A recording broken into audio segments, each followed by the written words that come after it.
1915, la guerre terroriste s'enrichit d'un nouvel exploit. Un bateau neutre est torpillé par un sous-marin. Son nom, le Lusitania. Les Anglais aussi en ont construit des sous-marins. John Fisher, le prédécesseur de Churchill à l'amirauté, lui a conseillé d'utiliser ces Fisher Toys. Mais les sous-marins anglais ne coulent pas les bateaux neutres. Ils ne font pas de guerre terroriste. Tirpitz, l'amiral constructeur de la flotte allemande, a convaincu l'empereur d'en construire quelques-uns.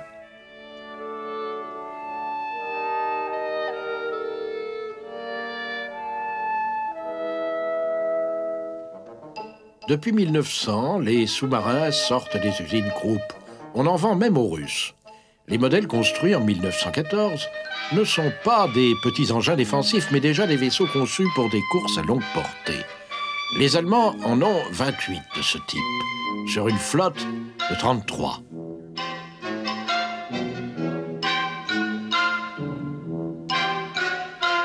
Les Anglais en ont 74, mais seulement 18 sont capables de s'éloigner des côtes. La supériorité des modèles allemands a été démontrée.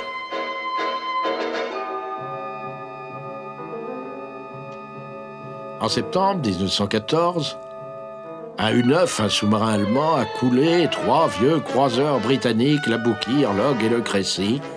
Ça a été une émotion considérable à Londres. Le sous-marin les avait surpris au large de la côte hollandaise. L'Aboukir avait coulé en 25 minutes. Ses compagnons de route s'étaient arrêtés pour recueillir les survivants. L'U9 avait de nouveau frappé. 1400 marins étaient morts. L'amirauté avait envoyé de nouveaux ordres. Aucun navire ne devait s'arrêter pour recueillir désormais des naufragés, qu'ils se débrouillent seuls.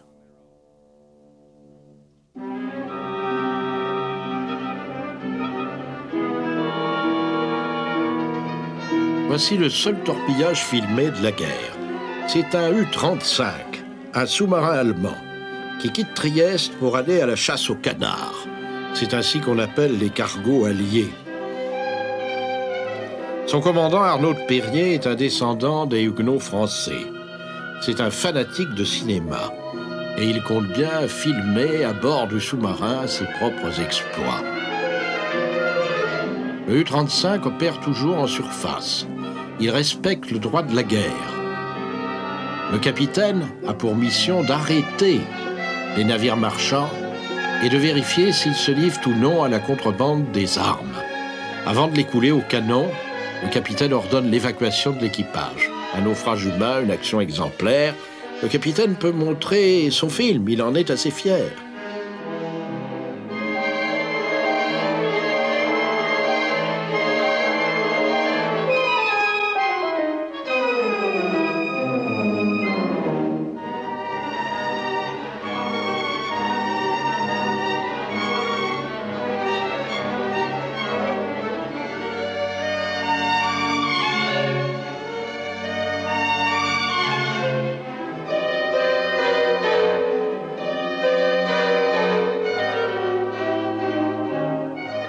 Les jours suivants, le commandant de Périer enregistre une série de succès. Il coule successivement le Maplewood, chargé de minerais de fer, qui allait de Tunis à Londres, l'India, chargé de charbon de Cardiff en Iran, et le Stromboli, transportant du fer de Baltimore à Gênes.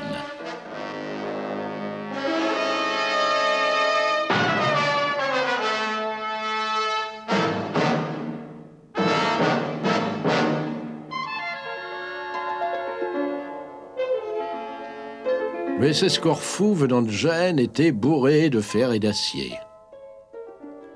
Le SS Nantemore livrait à Gênes du blé américain. Le blé est une matière stratégique, c'est discutable. La dernière cible est un schooner à 3 mâts, le Miss Morris, qui venait de Madagascar, avec une cargaison qui n'avait absolument rien de stratégique. C'était uniquement des tortues.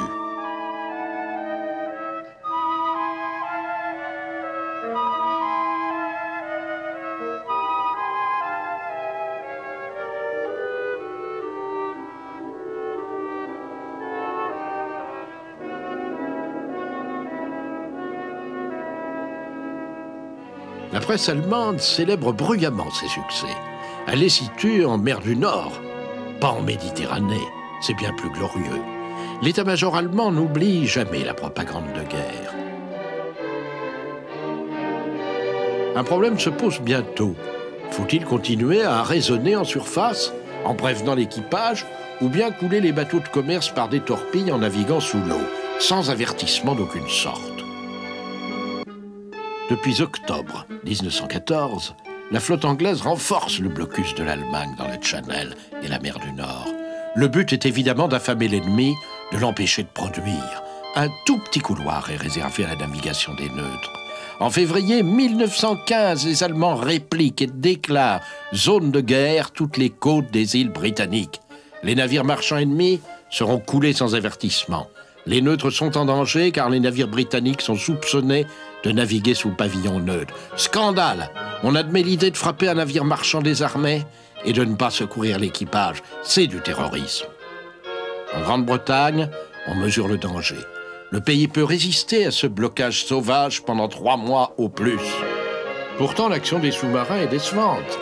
En mai 1915, ils ont coulé seulement 51 des 15 000 navires qui entrent dans les ports anglais. La flotte des chalutiers passe au travers. Pas de victimes parmi eux.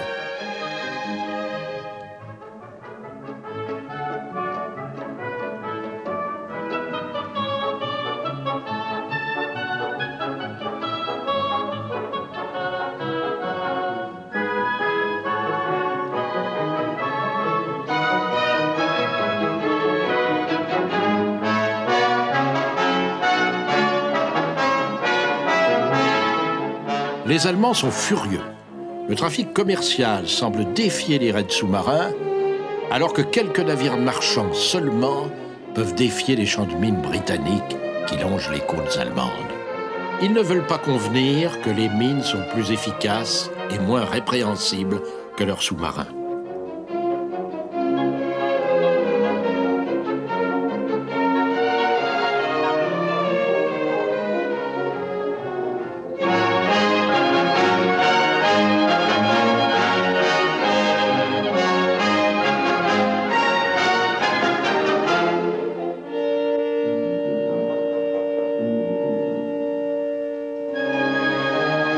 En Allemagne, les effets du blocus sont vivement ressentis. On estime qu'avant 1 an, le pays connaîtra des émeutes dues à la famine et des scènes de pillage des stocks militaires, peut-être même des mutineries.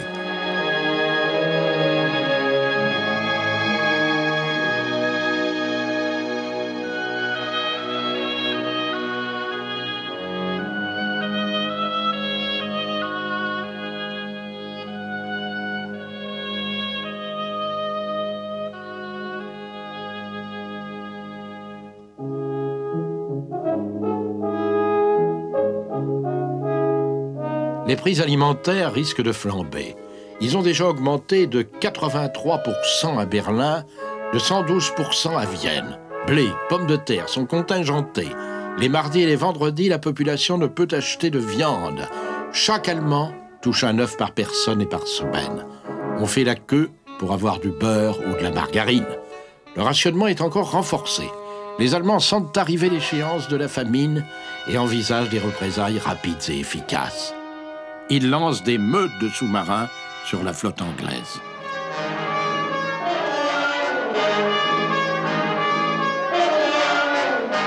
Quand tombe l'ordre allemand de guerre totale, les neutres, et particulièrement les États-Unis, sont indignés.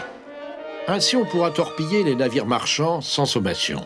C'est une violation des lois de La Haye que tous les pays civilisés ont acceptées, y compris l'Allemagne.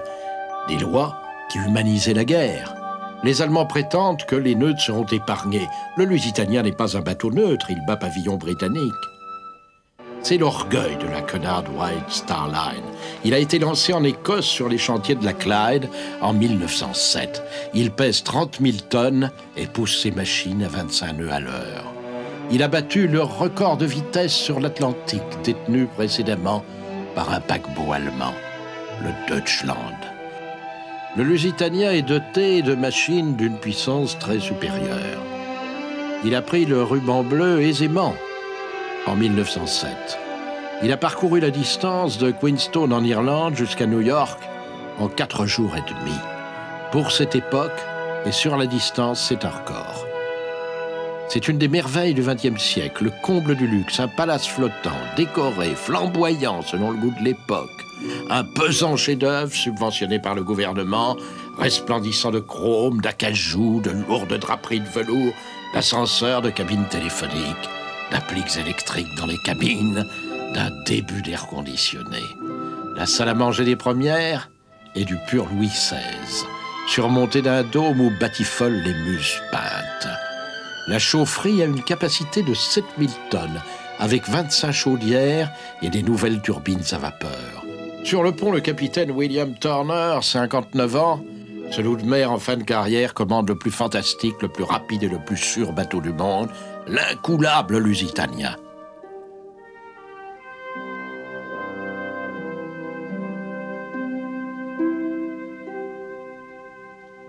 1er mai 1915, à New York, samedi matin.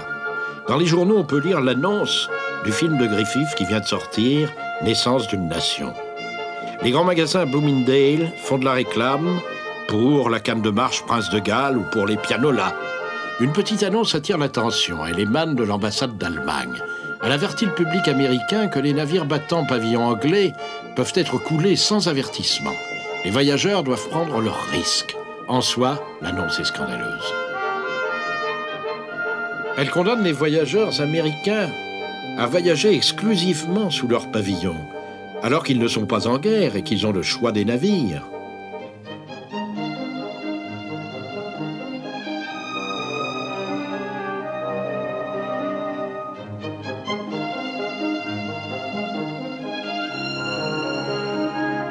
Sur l'acheté numéro 54, au pied de la 11e rue, au cœur du district alimentaire, on retarde le départ du Lusitania jusqu'à 12h30. 1300 passagers s'impatientent. Parmi eux, 129 enfants, sans compter les 700 marins. Les passagers de première classe ont payé 137 $. Quelques-uns seulement ont annulé. Le capitaine Turner affecte de mépriser la menace allemande. C'est, dit-il, la plus belle plaisanterie que j'ai entendue depuis longtemps. Il a tout à fait confiance dans son navire. Sur l'hélice de la cargaison, le seul indice de contrebande, 4200 caisses de munitions pour armes individuelles. Un bruit court, le navire transporterait 6 millions de $ en barres. Le manifeste ne le mentionne pas. Autre rumeur, le navire serait armé. Les Britanniques démentent. Le receveur du port de New York qui visite le navire avant son appareillage dément à son tour. 159 citoyens américains sont à bord. Parmi eux, le philosophe Albert Hubbard et sa femme Alice, le célèbre producteur Charles Frohman, le propriétaire d'une écurie de course, Vanderbilt, 100 fois millionnaire, qui va visiter ses écuries londoniennes. On largue les amarres. L'orchestre du bord joue Tipperary et le Star Spangled Banner avec les chœurs des Royal Welsh.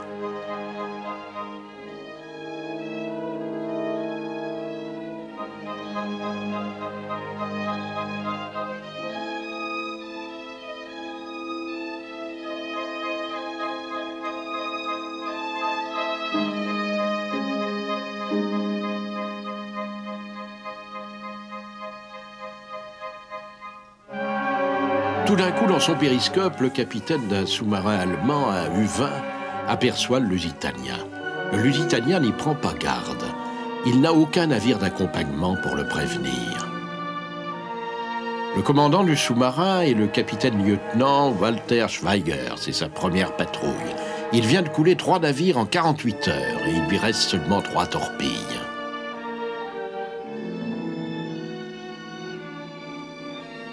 Dans le vaste Atlantique, les routes du Lusitania et de l'U-20 convergent. Le capitaine Turner a reçu l'ordre de zigzaguer. Il y répugne. Il ne veut pas effrayer les passagers, dit-il. Il vient de recevoir enfin l'information que 2 U-boats croisaient dans les parages. Il réduit cependant sa vitesse à 18 nœuds pour profiter des courants porteurs. À 2 heures, le 7 mai 1915, Schweiger aperçoit une forme noire, il plonge. La masse du bateau tourne. Il présente son côté tribord. Je ne peux pas le manquer, dit-il. Feu. La torpille éclate dans la chambre des chaudières. En 18 minutes, le Lusitania coule par 3000 pieds de fond, à 8000 de la côte irlandaise.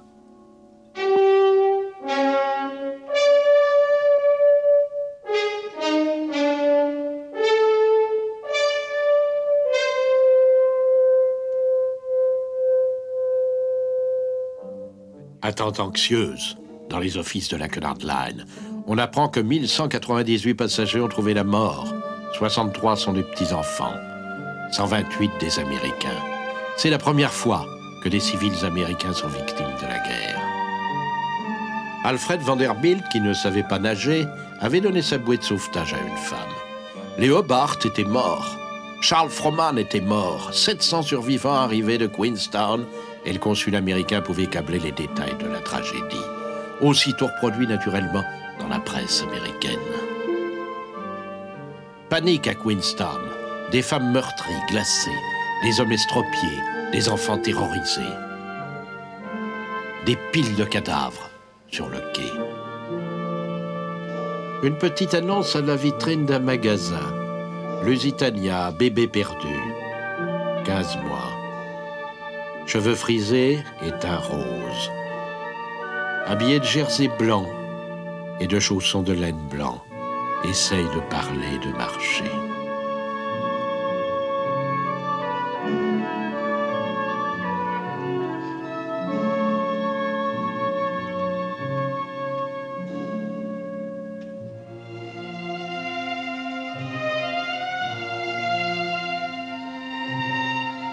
Le capitaine Turner est parmi les survivants.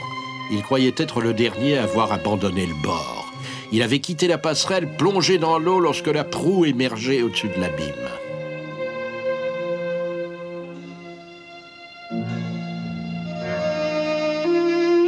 « 10 mai à Queenstown. Un premier groupe de 100 victimes est inhumé dans une fosse commune.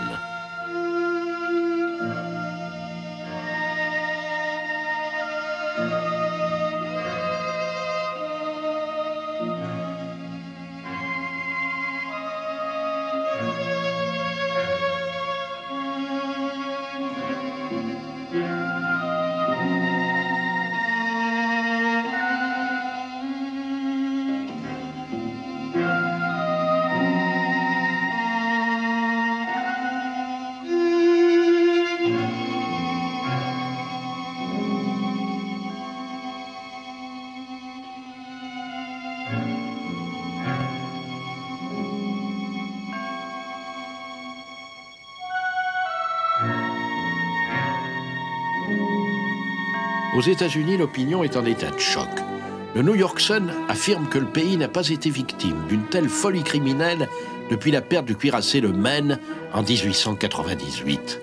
Le New York Times, habituellement réservé, déclare « Ce n'est pas la guerre, c'est du crime ». L'enquête innocente, la Cunard et le capitaine Turner. Celui-ci accuse l'amirauté. On aurait dû, dit-il, l'escorter. Churchill répond, pas question de détacher des destroyers pour protéger des paquebots. À Londres, une procession funèbre exhibe la maquette du bateau.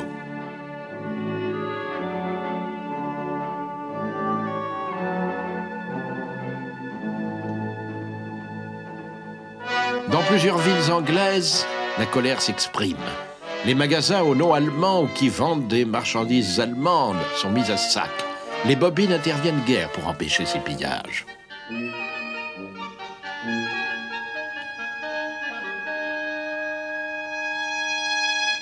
En Allemagne, on édite une carte postale qui représente le Lusitania et l'amiral von Tirpitz comme si le torpillage du paquebot était une victoire personnelle de l'amiral allemand. Mais l'empereur n'est pas à l'aise. La rage de la presse américaine ne faiblit pas. Un Allemand d'Amérique est arrêté pour parjure parce qu'il a affirmé à la cour qu'il avait vu des canons sur le Lusitania. Il écope de 18 mois de prison.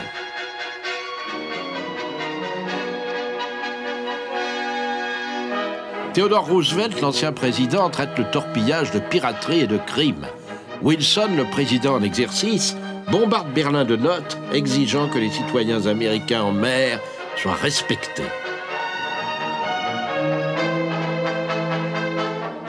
Toute nouvelle agression des sous-marins, écrit Wilson, sera considérée comme un acte délibérément inamical.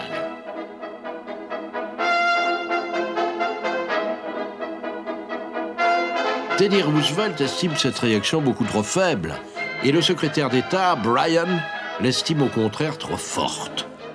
Les Allemands comprennent la menace. Au début de 1916, ils abandonnent la guerre totale par sous-marin.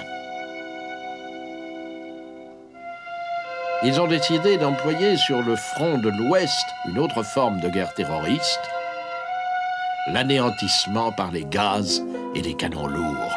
Après la terreur sur mer, le Kaiser prépare la terreur à Verdun.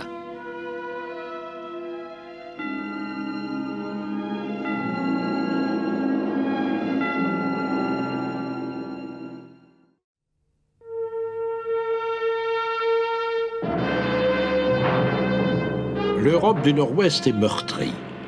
L'occupation sauvage, les gaz asphyxiants, les sous-marins, autant de manifestations de la guerre terroriste, de la guerre totale, qui frappent aussi l'Angleterre. La forteresse insulaire, gardée par la plus puissante flotte du monde, a été férocement bombardée le 16 décembre 1914 par les croiseurs allemands de bataille. Scarborough, Whitby, Hartlepool ont été frappés.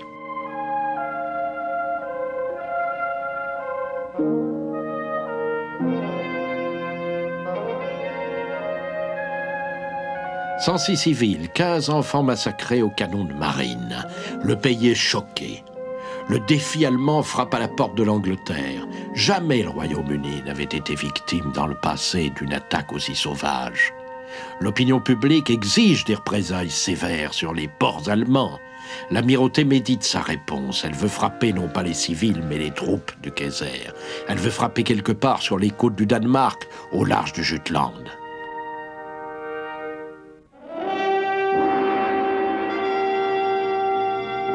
Le 23 janvier 1915, premier engagement, indécis. La flotte anglaise a pris la mer pour répondre aux défis des Allemands.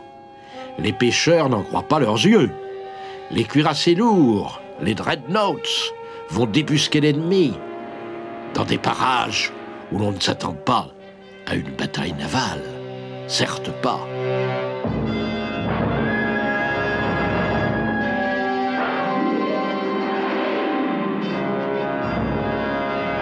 Sur le Doggerbank, fréquenté habituellement par des chalutiers, le super dreadnought de l'amiral Sir David Beatty a intercepté une force allemande. Hurrah! Il y aura bataille. L'amiral allemand Franz von Hipper se dérobe conformément à sa lettre de course. Il ne doit pas affronter un ennemi supérieur. Ce sont les instructions de l'amirauté allemande.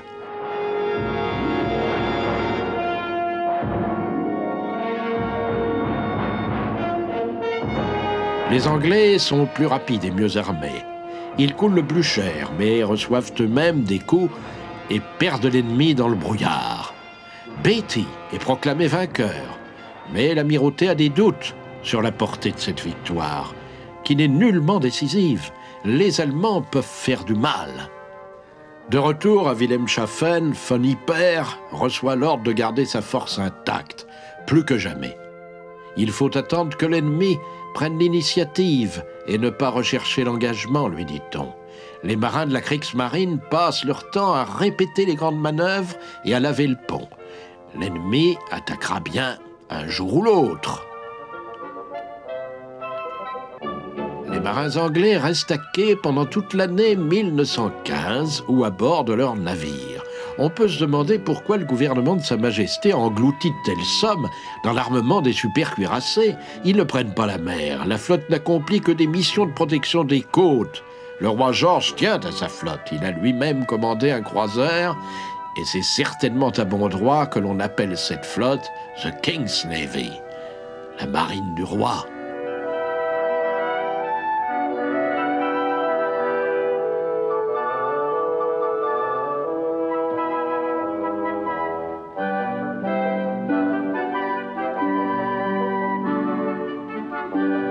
La caste sociale de la marine est commandée par l'amiral Sir Roslin Westerwemys, de vieille noblesse écossaise. Beatty est un roturier, marié à une riche américaine. Le commandant de la flotte, Sir John Jellicoe, pense après l'incident du Dogger Bank que la flotte est victime de ses traditions. On peut imaginer de nouvelles tactiques, dit-il, de nouvelles méthodes. Il n'est plus question de grandes batailles navales, comme dans la tradition de la Royal Navy. Il faut prévoir et prévenir les attaques des sous-marins. Il ne faut pas les mépriser. Il est essentiel d'imaginer des parades à la guerre sous-marine. L'une des plus sophistiquées, sinon des plus efficaces, est celle des Q-boats. Ces bateaux se présentent comme d'inoffensifs cargos. Ils attirent l'ennemi en surface et démasquent alors leurs canons pour le couler. Ces bateaux pièges sont redoutables et surprennent, au début du moins, les commandants des U-boats qui imaginent immédiatement des parades.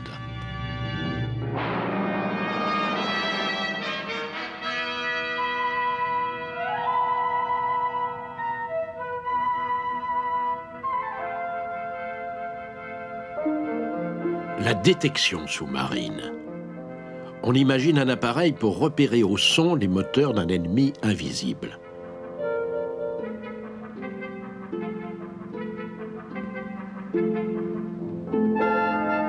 À la fin de 1915, après l'affaire du Lusitania, les sous-marins allemands ont reçu une mission nouvelle. Attaquer les navires de guerre de la Royal Navy. Désormais, la grande flotte est en danger. Les Allemands veulent rompre en force l'encerclement du blocus naval. Ils connaissent toutes les bases d'opération de la Navy. Celle de Jellicoe, au nord. Celle de Beatty, et aussi la base de Douvres, d'où partent les patrouilleurs et les mouilleurs de mines dans le Channel. La flotte allemande de haute mer ne sort pas, ne risque rien. Elle se cache dans ses mouillages à l'épreuve des mines. Mais ses U-boats peuvent sortir. Et les zeppelins peuvent décoller. Ils peuvent attaquer à la bombe les navires de guerre. En un jour, ils peuvent atteindre Londres, Hull, Yarmouth. Une fois de plus, les villes britanniques sont à la merci des raids terroristes allemands. Après l'attaque maritime, voici le raid aérien.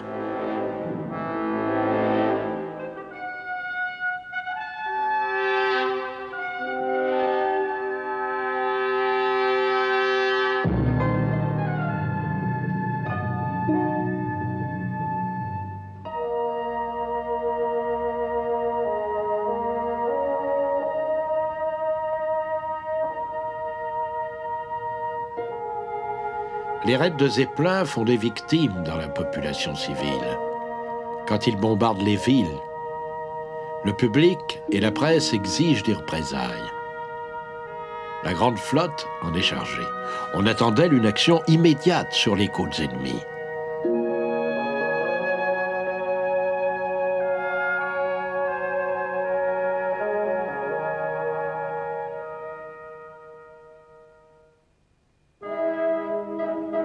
Depuis le début de 1915, l'amiral s'active. Il comprend que l'opinion publique exige qu'il agisse. Le méticuleux, le parcimonieux Jellicoe contrôle l'impétueux Beatty. Il est convenu que Beatty partira seul pour jouer le rôle d'appelant, pendant que Jellicoe portera le gros de la flotte sur les côtes danoises. Des hydravions bombarderont les bases de Zeppelin. Si les navires allemands sortent, la bataille sera décisive.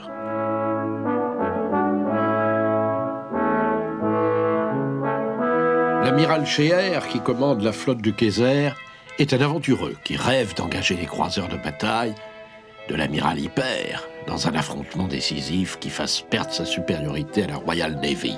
Le Kaiser aussi veut ménager sa flotte qui lui a coûté une fortune, mais il comprend que l'opinion n'admettrait pas qu'elle reste au port indéfiniment sans rien tenter. Il a donné blanc-seing à Scheer qui médite une sortie. Il prévoit que les zeppelins et les sous-marins seront associés à l'attaque de la grande flotte dès qu'elle sera signalée en mer. Hyper se chargera de l'attirer et de la conduire devant les unités de Scheer qui attendront, canons chargés, torpilles prêtes. Au matin du 30 mai 1916, après des mois d'inaction, la grande flotte britannique quitte Scapa Flow et fait route vers le sud-est. Les gros navires, sur ordre de Jellicoe, ont fait leur plein de mazout pour les plus récents, de charbon pour les autres. 325 tonnes de charbon sont chargées par 350 hommes en 1 heure.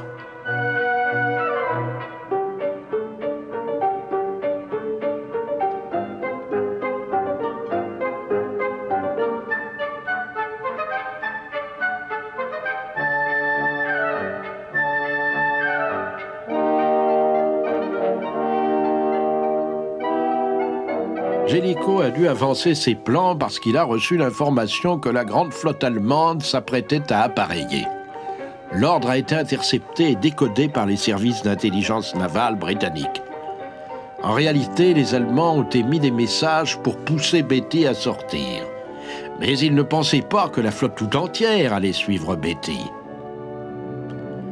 24 super dreadnoughts ont pris la mer avec des croiseurs de bataille, des croiseurs légers et lourds, des destroyers en grand nombre. 152 navires obéissant aux ordres des amiraux Beatty et Jellicoe. Une grande bataille navale se prépare.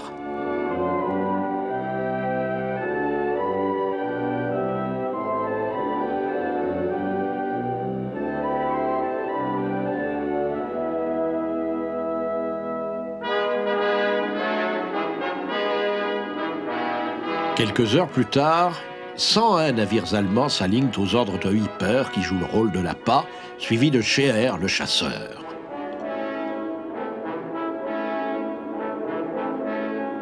Le 31 mai 1916, les deux grandes flottes écument la mer du Nord. Chacune d'elles est à la recherche d'une flotte et ne pense pas tomber sur la grande flotte. Elle pourrait passer à côté l'une de l'autre, se manquer. Le hasard veut qu'elles se rencontrent sur le Skagerrak, près de la péninsule danoise de Jutland. Les dés sont jetés, la bataille de Jutland est engagée. «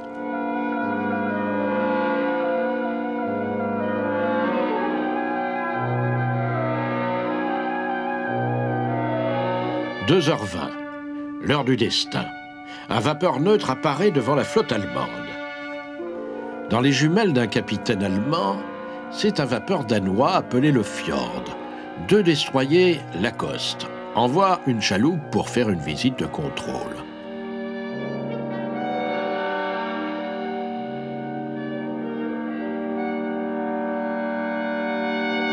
Le premier échelon de la formation de Beatty a aussi aperçu la vapeur du fjord. Les croiseurs légers s'avancent en reconnaissance. Ils sont accueillis par les canons allemands.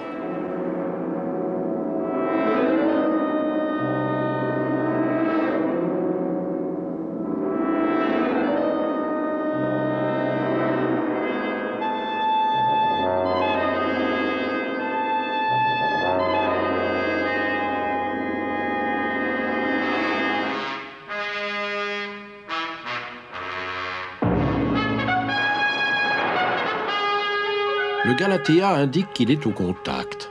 Beatty et Hipper font ranger leur flotte en ordre de bataille. Les matelots sont réveillés par les sirènes d'urgence. Ils gagnent aussitôt leur poste de commande. Les pièces lourdes sont aussitôt chargées, prêtes à tirer. Les chefs sont impatients d'en découdre. Les marins dans les tourelles ont les nerfs à vif.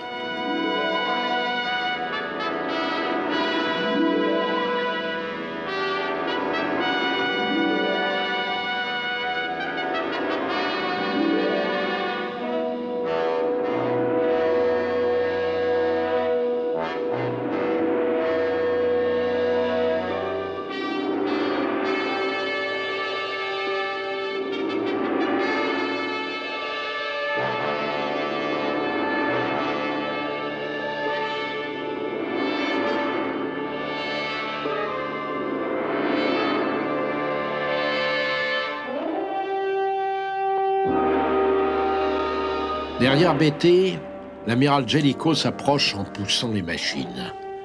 Il détache en reconnaissance 3 de ses plus rapides croiseurs de bataille. Il se hâte de venir au secours de Beatty, qui indique en hissant son pavillon marqué d'un lion qu'il est à la poursuite de Hipper.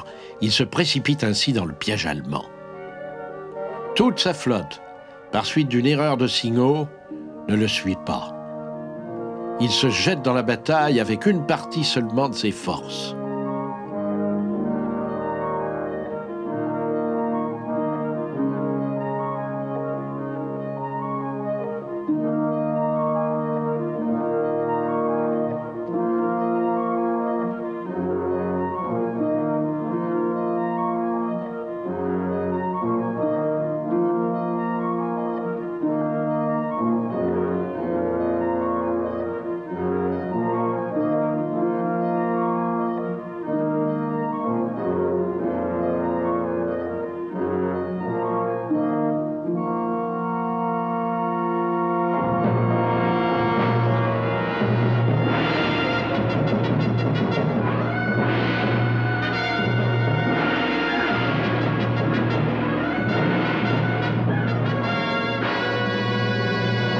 Beatty avance vers le sud, droit sur le piège allemand.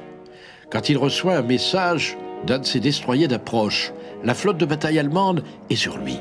Il s'agit des unités de Scheer qui chargent déjà les canons.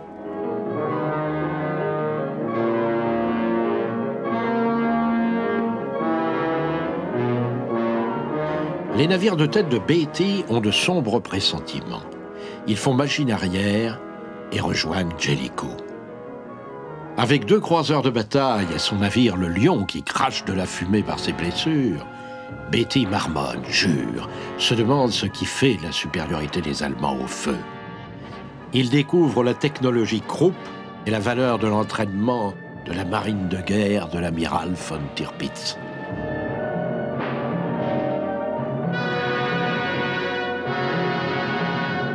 Tard dans l'après-midi, une force nouvelle rejoint la bataille. C'est l'avant-garde envoyée par Jellicoe au secours de Beatty. Ces navires se perdent, manquent l'escadre, mais l'heureuse erreur de navigation les jette sur le flanc de la flotte allemande. Celle-ci repère mal l'ennemi dans le brouillard et la fumée. Elle s'imagine que la Royal Navy s'est donné rendez-vous au complet. Elle tire aussitôt le canon. Toutes les pièces entrent en action.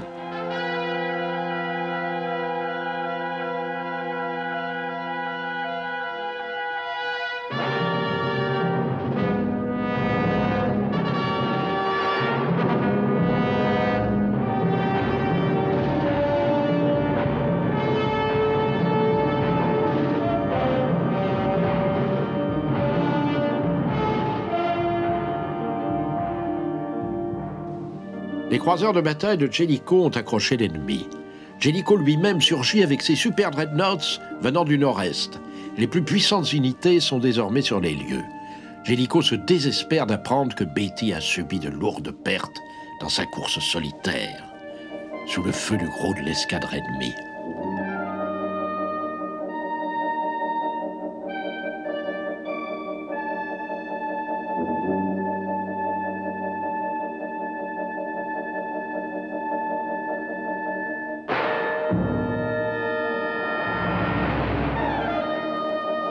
Alors commence le spectacle unique du déploiement de la grande flotte. Il est gêné par Beatty qui manœuvre gauchement, se plaçant entre Jellicoe et l'ennemi. La fumée de ses navires empêche l'amiral d'observer les Allemands. Il envoie à Beatty un message excédé. Mais où est donc la flotte ennemie ?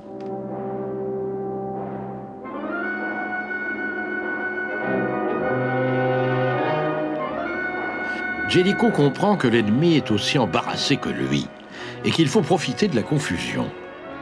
À 2 reprises, prenant avantage de sa vitesse supérieure, Jellicoe lance ses plus lourdes unités à travers les rangs ennemis, les super dreadnoughts, orgueil de la flotte britannique.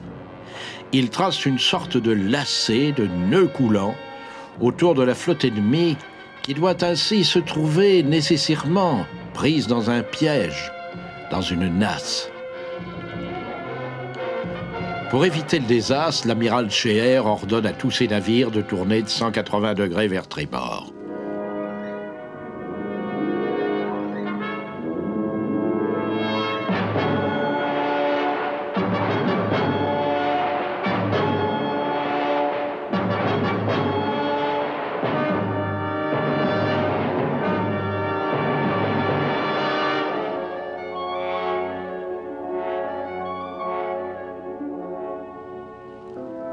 La flotte de haute mer s'élance en direction de ses bases. Jellicoe essaie de la retenir avant qu'elle n'atteigne le sanctuaire de ses champs de mines.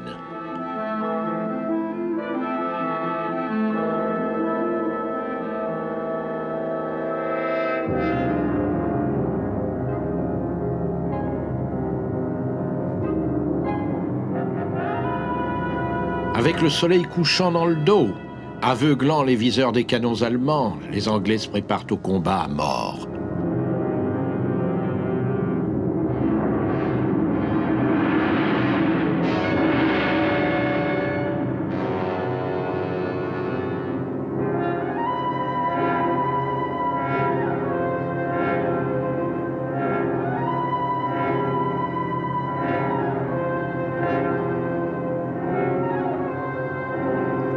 Le crépuscule sauve la flotte allemande, mais aussi la hardiesse de Scheer, qui n'a pas la prudence tatillonne d'un Jellicoe. Dans l'obscurité, Scheer conduit ses navires à travers un couloir étroit qu'il distingue vaguement. Dans une série d'affrontements furieux, dans le désordre des bâtiments qui croisent leur route et se reconnaissent à peine, Scheer franchit l'obstacle, perdant seulement 2 croiseurs légers et un vieux navire de bataille. Jellicoe fait son compte, il a perdu un croiseur et 5 destroyers.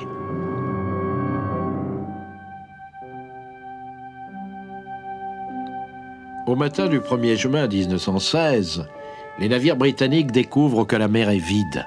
Scheer fait déjà son rapport au Kaiser. La supériorité britannique n'existe plus. La Royal Navy s'est définitivement retirée de la guerre.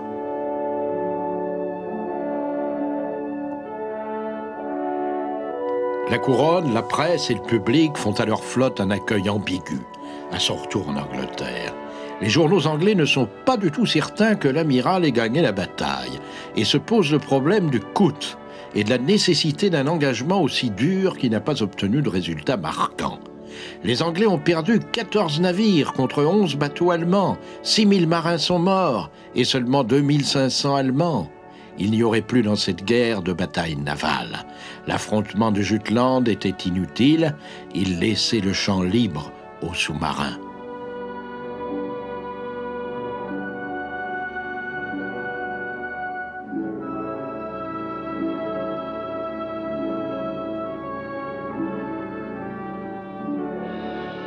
Non seulement il laissait le champ libre aux sous-marins, mais il n'avait pas remporté la bataille décisive qui devait interdire la mer aux escadres de l'amiral von Tirpitz.